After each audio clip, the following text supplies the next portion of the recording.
that good old rock and roll. A buddy of mine did this for me. Beautiful. Awesome.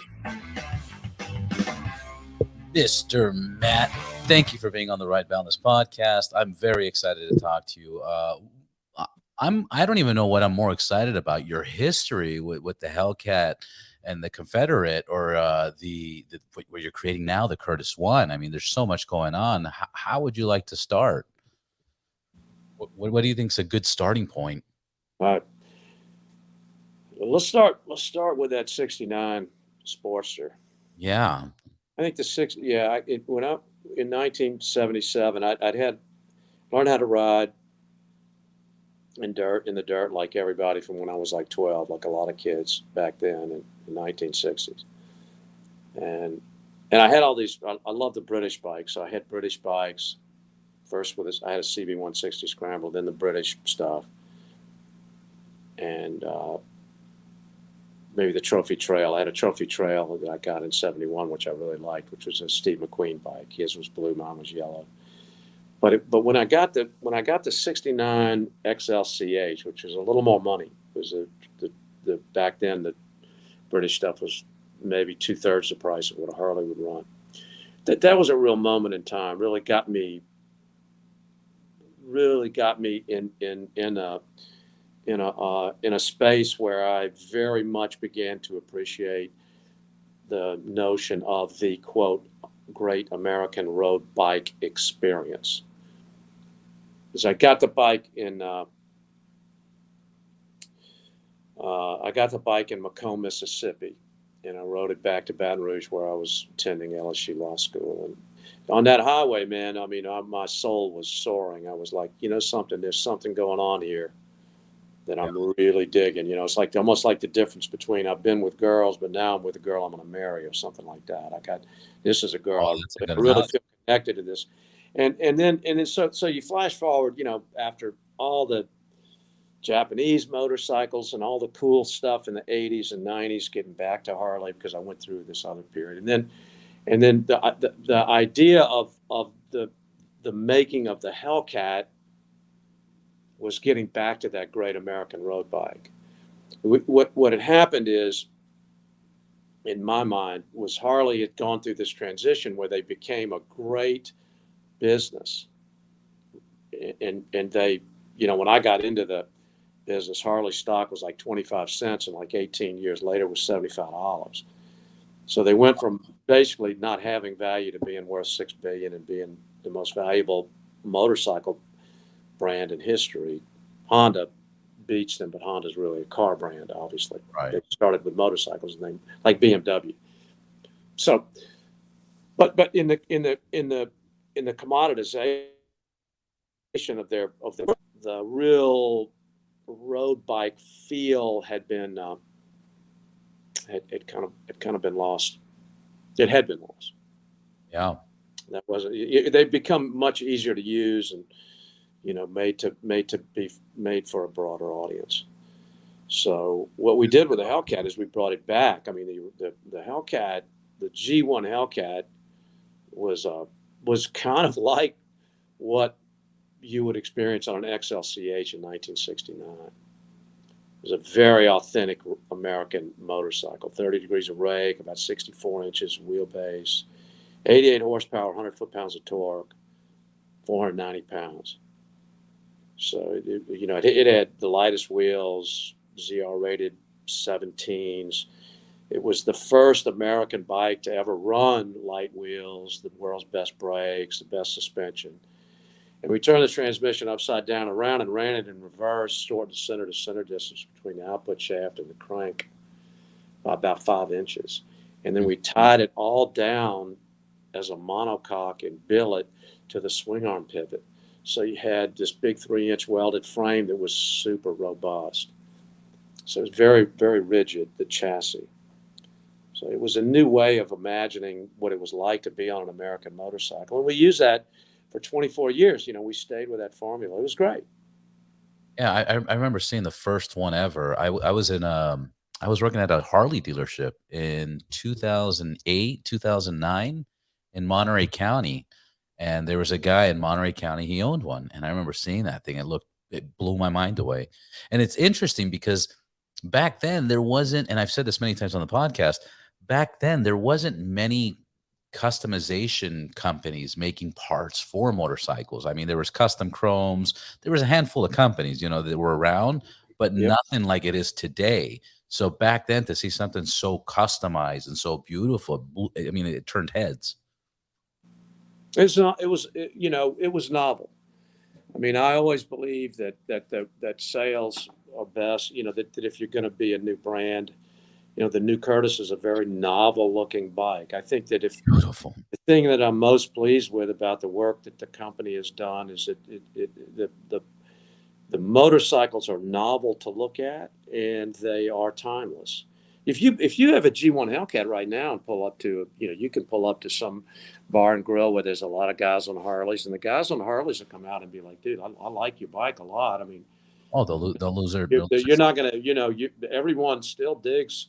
You know, you can be on a 1996 Confederate Hellcat and be the king of whatever place you're at right now. I mean, oh yeah, so no, for sure. It hasn't lost its touch at all.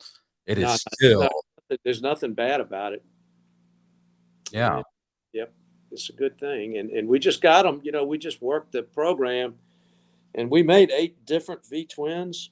So, Robert, and you know, I don't know. I don't know which one of them is the best. They're all really good. They Well, all. they're all really good for their time also. I mean, each Mhm. thing has its own, you know, it's like the Mustang, the 1968, 69 Mustang is this legend. Then you look at the 70s and 80s Mustangs, it's like, you know, it's not the same. So your bikes for their time have been on point. And now this Curtis, I mean, you couldn't make an EV motorcycle anytime sooner, really, right? Well, the EV thing is something that's really fascinating. It's really, I mean, I'm very smitten with what we've got now. It almost feels perfect. Like we needed to do the 8 bikes we did. We needed to go through the learning to actually create a bike like the one by Curtis, which is it's real special. It is something, and I don't know. I cannot honestly say that it's going to crack the code for everyone that's, you know, like yourself, or you know, it has for me, but I'm pretty damn old. I don't know if a younger guy like you is going to be like, this is where I want to be. A lot of my clients, we have like 1,000 people that are our customers that are in the expression of interest zone about getting a Curtis, Yeah. that haven't been able to make the transition, and I don't know if they're going to make it because the V twin experience is so raw, particularly the way that we did it, which was with no rubber, no nothing. I mean, in other words, there's no counterbalancing. We did a few bikes with counterbalancing, the G1 Fighter and the Wraith, but nothing else has any balance factor other than just blueprinting the motor. So you're really, you know, you're in the throes of all of these parts that are moving and that are oiled up, and it's loud and it shakes and it's got shunt and you have to shift it. And so I don't know. I don't know about that particular customer. But what I do know, Robert, is that there's a whole nother buyer, you know, wealthy people that can finally say, all right, now I've got a motorcycle I can get. So it's kind of a whole new audience of people that we're engaging with now. About 20%, we've got almost 40 sales, and about 20%, about 8 of those guys have never ridden a bike. So, Interesting. so I think, yeah, I think what you got here is something that could be, you know, all of a sudden, you don't, you know, if you can ride a bicycle, you can ride it. It's easier to ride than a bicycle. Yeah. Very balanced. Yeah. That's another thing. Let's talk about the balance. I mean, that's like one of the biggest highlights. I can't even, it just sounds like it's perfectly balanced. I It mean, is. that's how you guys, Yeah, so it's weird. I've got this thing. got this thing right here. So this is an example, an early one of what we call the axis of power. So what happened what happened inside of our company is from the beginning we were wanting to have an organic motorcycle, but we recognized that one of the problems, and you might have thought about this or maybe you haven't, but like bicycles, all the companies, including Mr. Curtis, his company, all of the motorcycle companies started off as bicycle companies. So essentially, a motorcycle became like a bicycle that you would put a motor in. So it wasn't really organic like you think of biological life, as you think of like humanity comes into existence by the sperm fertilizing an egg, and then it grows from the inside out to form us as as uh, as persons. And so we had always wanted, we'd always dreamed of what would it be like if we could build a motorcycle from the inside out. And in a way we did, because we basically rethought of the American road bike with this upside.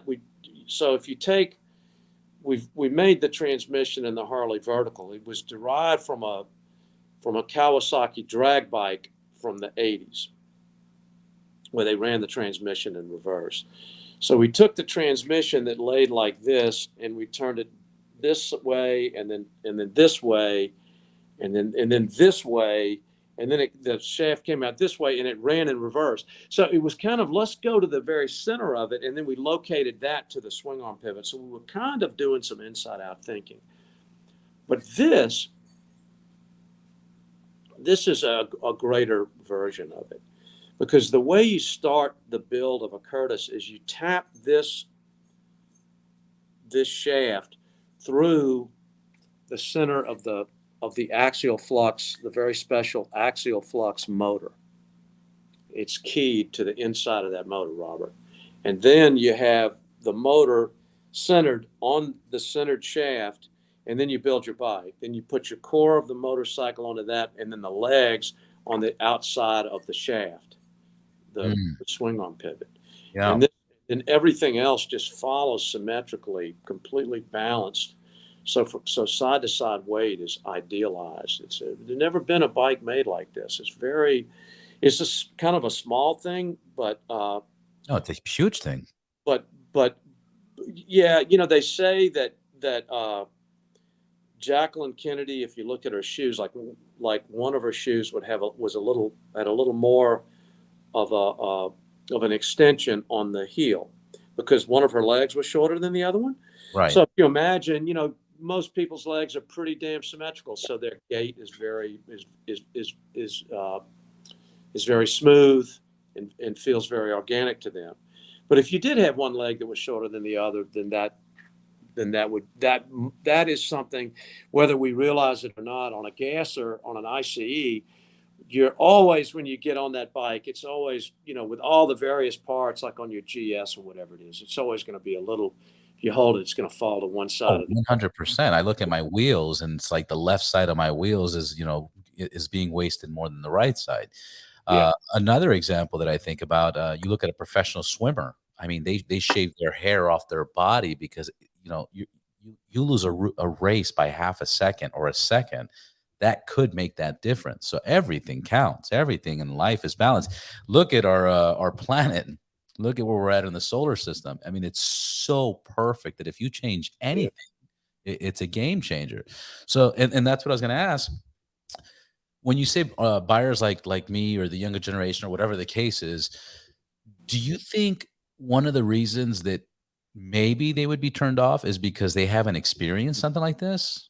We don't, there's that saying that's like, you don't know what you don't know. You know what you know, and you know what you don't know, but you don't know what you do not know. And can this be one of those exceptions of like, you don't know what you don't know? There's nothing been like this ever. I don't think there's any doubt about it. I think that I think now I'm speaking from, this is for me personally, because the bike is faster. So the weird thing is, so it's kind of, think of it like, like Bruce Wayne and Batman, or, like the James Bond fictional character. I mean, I see both of them.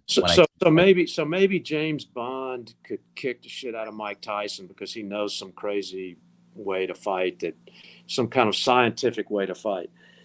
The work we did before with V Twins was always very Mike Tyson like. It was just a short guy, a shorter heavyweight with enormous power, very stocky, black trunks, black shoe, storming around the ring, coming to knock you out. That's it. I mean, there's no finesse. I knock you out. I'm badass, and I'm more badass than you, and that's it. I'm the most bad. So it was badassery. It really is what the whole thing, the whole American road bike. And there's a. I was going to say, it sounds like what America was made of. Well, I mean, look, my Sportster was like that. So it was straight pipes. It was kickstart. It was orange. I mean, it had chrome straight. I mean, when I fired it up at the South Downs, which was a local bar I used to go drink at when I was in school, and I mean, it sounded the business, and it was nothing subtle about it. It wasn't really a gentleman's thing. But the Curtis One is a very gentlemanly, polite, friendly. It's more like the old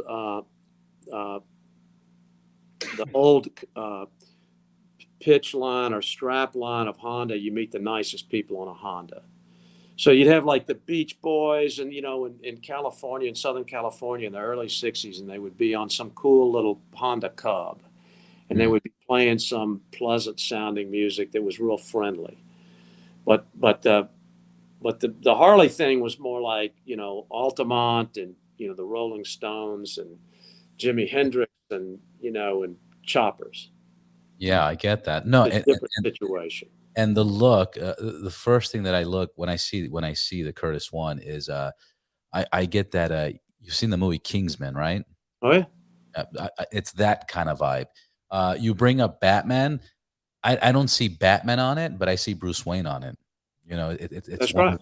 It's one of those styles. Batman's gonna have a different, crazier machine gun one, but Bruce Wayne's gonna go to the party in that, and that's definitely the vibes and look that I get from it. It's beautiful. And when you see it in person, it is. Thank you for saying that. And I think JT really killed it. He's an artist. JT Nesbitt, the designer of the bike, is more artist than designer, and it really is beautiful, and it really does lend itself to personalization like no other machine that I'm familiar with. But your point is exactly right. It's more like Bruce Wayne. So it's like the real you, and then there's the shadow. Right. So there's the person that would never lose his cool, that's totally under control, that has enormous discipline, and that's centered, and takes responsibilities in the flow of life. And then there's the shadow of that person that that every now and then something will happen and he might lose it. Maybe something happens and you're like, I'm at the break point, and that's the other bike. That would be like the bikes we used to make, like the P-51 Combat Fighter is the most raw and primal of all the raw and primal versions of our prior work. And we did our best to get 200 horsepower. We got one of them down at about 172 or something. Wow. But when you're making that kind of power out of an air-cooled 132 cubic inch motor that's solid mounted, and everything you touch is metal, there's nothing between you and just being on that solid piece. It's kind of the shadow. It's kind of your evil twin. It would be the Batman. That is Batman. Yeah, it's when you just want to, you just like, something. I'm gonna go out tonight with my buddies, and we're gonna get drunk, and we're gonna act stupid. We're gonna act stupid. Yeah, we're gonna be the shadow. Hopefully nobody gets hurt, but we're gonna act out. Yeah. So it's almost like a 180 degree but I believe we've 10x. I think it's 10. I think we've cracked the code. I think that it's the first actual luxury motoring on two wheels is what I think. So anybody can use it. Yeah. Your mother can ride it, and if she did, when she was riding it down to get a cup of coffee at 7 a.m. on Sunday morning when there's no traffic, and this is another thing I think is important is now if you have a Curtis in the garage, you can ride it at 6 in the morning or midnight at night. You can take it out anytime, so you don't have to use it when there's traffic. You could take it out when there is no traffic. And that's a real game changer because you don't have to worry about someone. So many people now are texting and concerned about getting where they're going, and you always have the worry when you're on your motorcycle that somebody's going to accidentally bump into you and hurt you, and there's nothing you can do about it. But if one thing you can do about it is only ride when there's not much traffic, when traffic is de minimis, and so that's one of the things that I'm most excited about is opening two-wheeled uh, luxury motoring to a lot more people who can say, something, this isn't any more dangerous than snow skiing. Yeah. Yeah. Um, the technology part. I mean, we got EV, we got electronics. So it's very beautiful and very simple, but there's no onboard computer, right? It's very minimalistic. There's no settings to play around with or distractions on the motorcycle itself, right? Well, the Curtis approach is to with electric is to provide the high tech powertrain that's way shrunken down, so it's a much more densely powerful uh, way to create energy, and it runs exceedingly cool because in our case we've immersed everything, so you have no heat factor at all. You never feel anything hot, so your girl never has to worry. And I've had my wife burn her leg on our motorcycle 37 years ago. Like And it's she's always going to happen, yeah. but there's none of that. And it makes a lot more torque.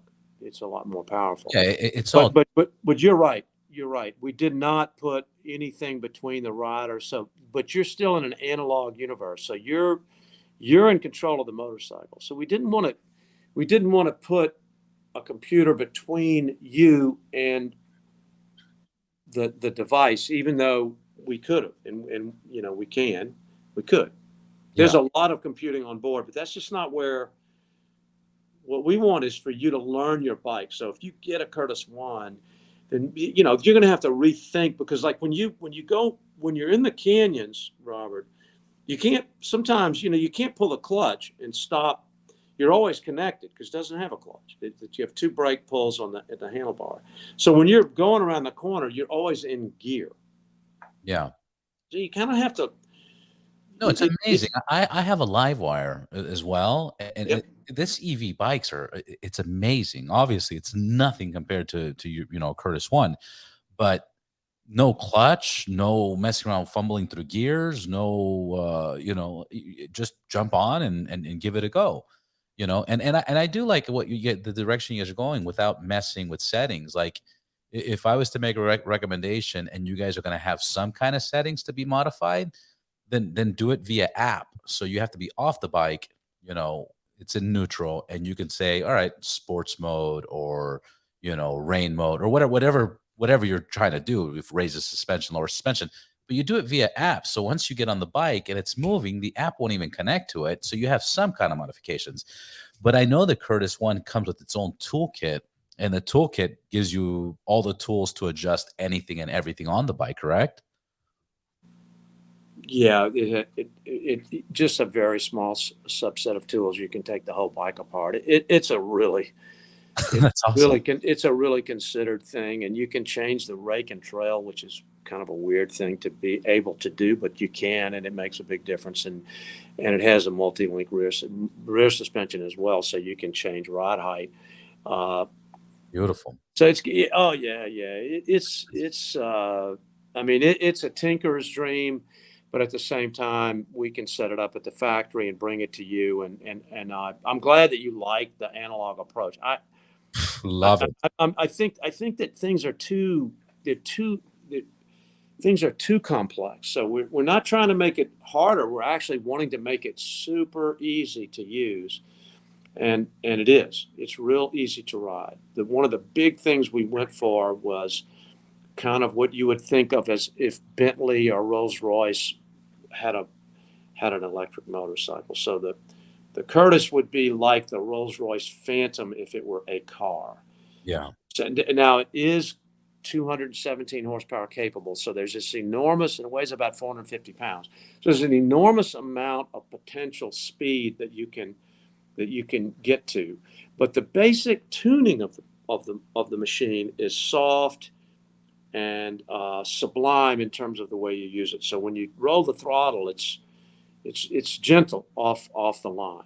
Like I've ridden the live wire is a more of a hot rod feel to it. Very Yeah. nice. I love it. It's a good bike. Yeah. Very, I think that one of the big differences between, well, I mean, the axial flux and our technology is a lot more expensive. So it's more like a V12 and theirs would be like a V6 or something. But the biggest difference for me is in the appearance. Oh, 100%. I And think not only the appearance, but obviously the appearance, but the quality and the machining of each and separate part on the motorcycle. I was just looking at pictures, and I can print those all day and just put it all over the office and have artwork, because it's beautiful. I mean, you guys did a stunning job. well, that's what I mean. The parts. I mean, the motor's 12 grand. The battery's 9,400. I mean, the inverter's like 4,500.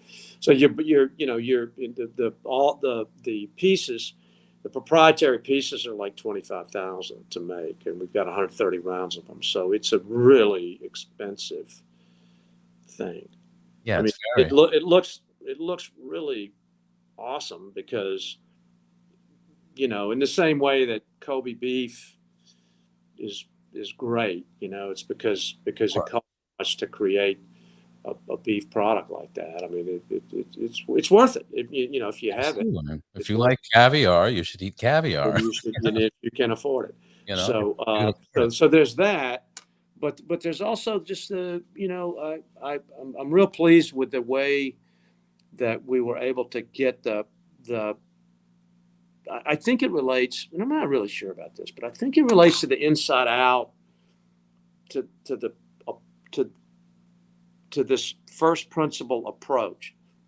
This we've always had this thing about, like, the first principle of the company is individuality, and the principle of individuality, and the motorcycle is, for us, from the beginning of the formation of our company, the motorcycle is the ultimate creation of man that exemplifies the spirit of individuality.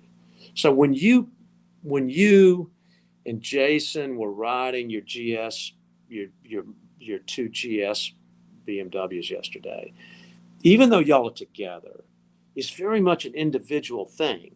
But 100%. if you do something crazy, it could redound. It's kind of the Jimi Hendrix thing in that one song where he said, I'm the one that's going to die when it's my time to die. Right. That's the most individualistic thing of all. Is the one thing we will all do is we will all die, and when we do, it'll be Robert. It'll be you, and it'll be me. Yeah. If you're there when I die, you won't die, but I will, and I will experience that. That will be a hell of an experience, a very individual experience. Couldn't be more individualistic than that. So when you're on your bike, I mean, you're not in a train, you're not in a plane. It's not like you're just sitting there and whatever happens is going to happen to all of us. There's no collective. So I think that making that the first principle of the company has resulted in an ability to have now our ninth bike that exudes a sense of the individual, but yet it does have this all new technology, this high technology. But at the same time, it has the same principled, individualist, emotive essence that the bikes had when I was a little child. On Main Street in Baton Rouge, they had all the dealerships. They had Harley, Ducati, Goodsey, Bridgestone, all the four Japanese brands, and Triumph, BSA, Norton. Everything was on that one street. Yeah. And even though some of the bikes were cheap, like a Bridgestone or whatever, they still were very individualistic. It wasn't like they were just plastic. Like now, a lot of stuff is just a plastic cover. Yep. So you look at a motorcycle, and it's like, they design the cover, they do a graphic. What's underneath it, I don't really know. I mean, it's got, they'll tell you what kind of motor it is, but it's covered in plastic, chrome plastic. Yeah. Yeah, it's terrible quality wise, and it's interesting because if we look at what we've been riding for years and think about not having ABS, anti-lock brake systems, the frames of bikes that we used to ride compared to the frames of bikes today, and you look at all the safety, the old cruise control. Remember, it was just a little knob under your. You would just put your grab your gas and just tighten it up. Like, you think about how dangerous that is, and how long we've come. But then you look at the quality of bikes itself. A lot of them have fallen off. It's just plastic, plastic, plastic, plastic. Not all of them, but most of them. And it's just you can't appreciate it as much. There's not many bikes that you look at and it's artwork. I mean, other than the Curtis. Or even just desirability. I worry very much that the reason that a lot of millennials don't want to get into motorcycling is there's just not a bike out there that's saying to them, man, I got to have that bike. When I was a child, I mean, one of the reasons I wanted to learn how to ride the motorcycle, was because I wanted one so bad. Yeah. I mean, it was almost like when I first, went to school and started hanging around with girls and seeing girls. I mean, I could tell, right, I want that. I mean, I'm going to try to figure out a way to, I was nervous and awkward and klutzy and goofy as I could be, but I was definitely going to try to figure something out, because I knew I wanted to eventually be able to connect with I came from a family with all brothers, that are just my mom, all men basically. So the same was true with motorcycles, but I'm not sure, how much motorcycles, even though they're more powerful and and as you pointed out accurately, in many ways, technically they may be better, maybe, but I don't know if they're more desirable. We really wanted to make the Curtis, I think, something that people would look at and say, I'm just going to have that. Yeah. So the desirability factor for Curtis is really, really acute. What about because this conversation that we're talking about, the demand of wanting motorcycles, I feel it's very local. Like the US, not everybody wants to ride as much as they used to, or bike sales are not as high as they were. But when you scale out and go globally, I mean, you have countries that just rely on bikes and scooters and everything else. And then those cities have, like India. I was in India and Mumbai, and everybody's on a scooter. But then you have you have a class of very rich people that buy, import a bike from Italy, import a bike from America. Harley Davidson just opened up a factory in India, right? Right. So then when you look at it at a global scale, do you think there's a higher demand, or do you think it's still US? And I'm not even saying you said it's US. I'm just assuming, based on the conversation, that US is kind of where you focus on this. We're focusing really on where you are, Southern California and Northern. Yeah. We're gonna start, and we are starting with the smallest viable audience, which is the California 10 millionaire, rich people in California that don't have bikes. So the thing is, the kind of 10x 0 to 1 code that we believe we've cracked with the first real luxury motoring on two wheels ever. We want to bring that straight to where you are, and say to the people out there, our message is clear, that you can live in the Hollywood Hills and ride this around on Sunday morning for 45 minutes, and you'll love it. It'll be one of the most enjoyable things you do. You could ride it for 10 or 15 miles to work and back once a month or something, and it'll be one of the greatest things you ever own. It'll be the ultimate object of desire in your life. That's really what the company wants to do. And then we're starting at the very top, but then we'll start to come down in valuation as our volume goes up, and we'll introduce some new models many of which are already complete. So we have quite a bit of design work to come out with over the next 4 or 5 years, which we're all looking forward to. And then can we talk about the value factor of this is a machine you can buy, and this really could last forever. You could just change out the battery packs once the battery packs. I mean, I was watching a couple videos, and it says like the way this thing runs, you'll never have to worry about it ever. You could pass this down generations and generations and generations. Yeah, so I don't see any reason why this motor wouldn't last. It's under very little load. It runs really cool. It's a great motor. It's the motor that's in the Ferrari, and it's going to be the AMG motor for Mercedes. It's the best electric motor ever made, the P400 that's in our bike.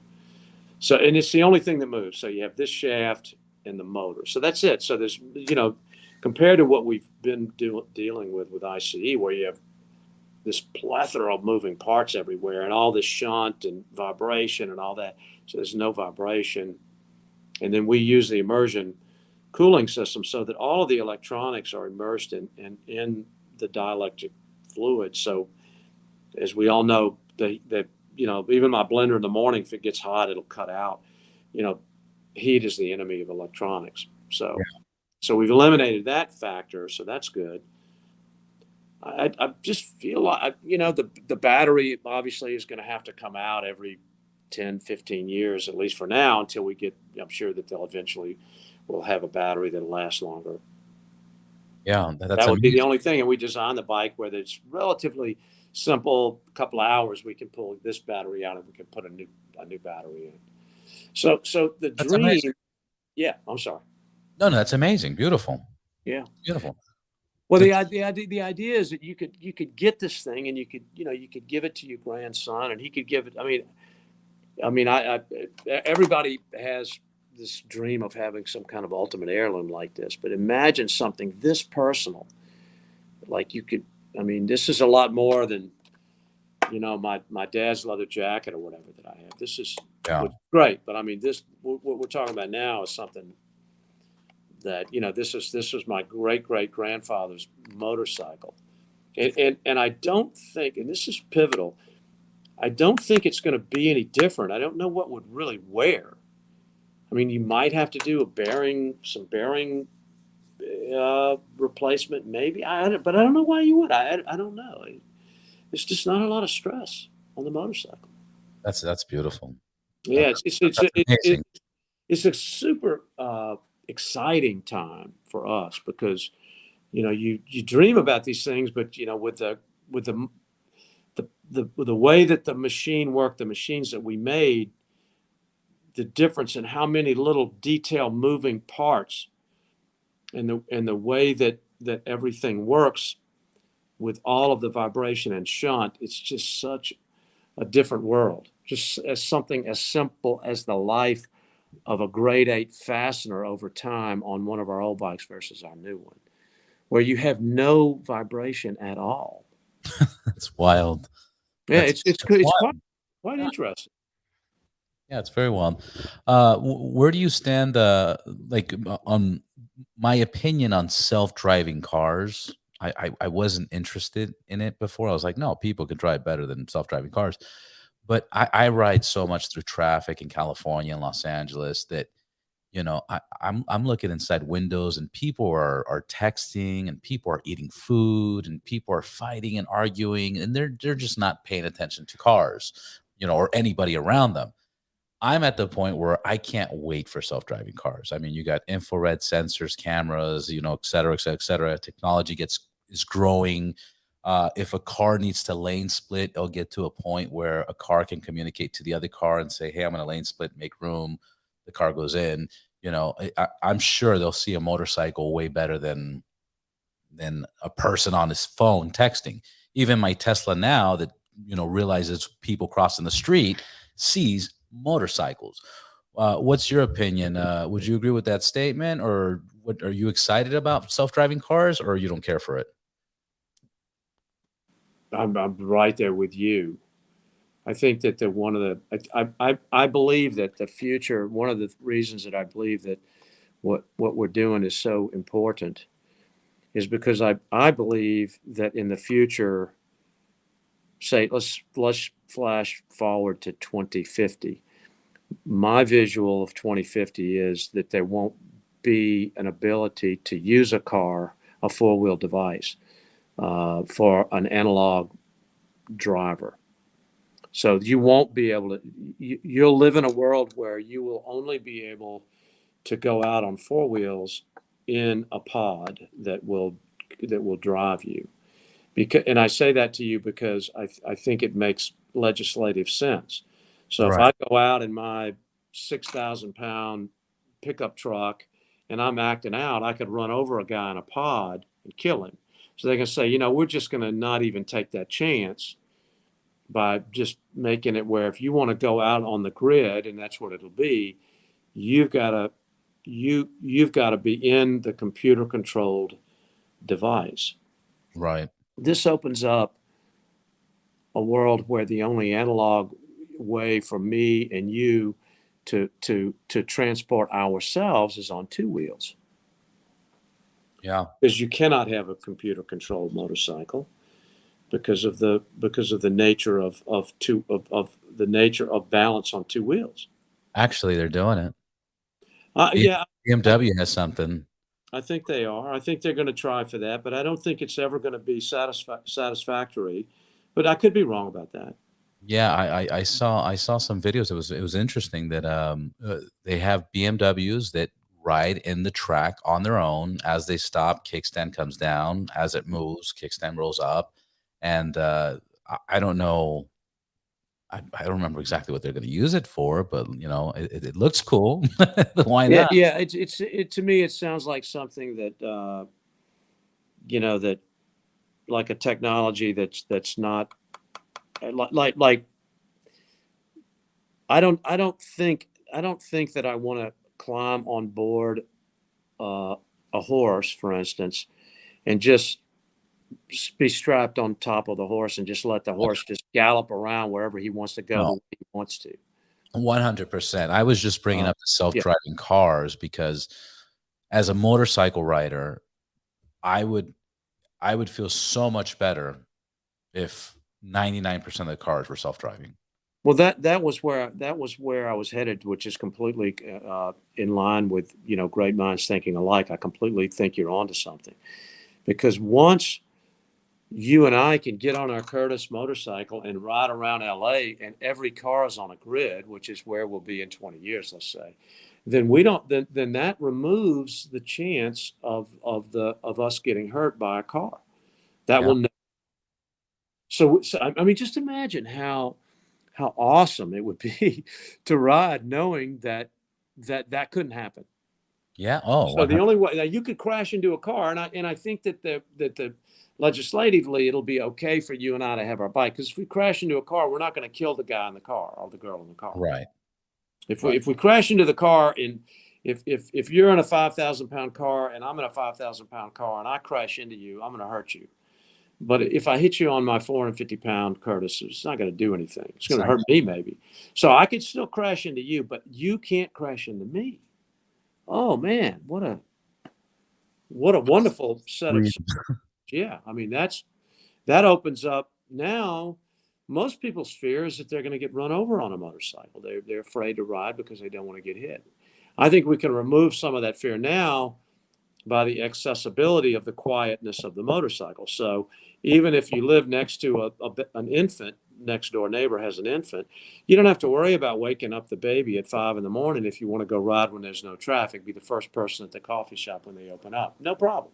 You just roll up your garage door and cruise out on your Curtis. It makes no noise whatsoever. Yeah, it's funny because one of the arguments that I get on the live wire is, "Oh, it's too quiet. It's too quiet. Nobody can hear it." And it's like, well, again, in my experience, I have a loud bike and I have the live wire.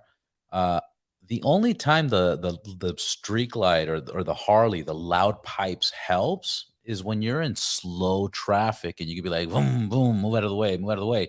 But when you're going 60, 70 miles, all that sound is behind you. The cars in front of you don't really even hear that sound. So it doesn't make a difference.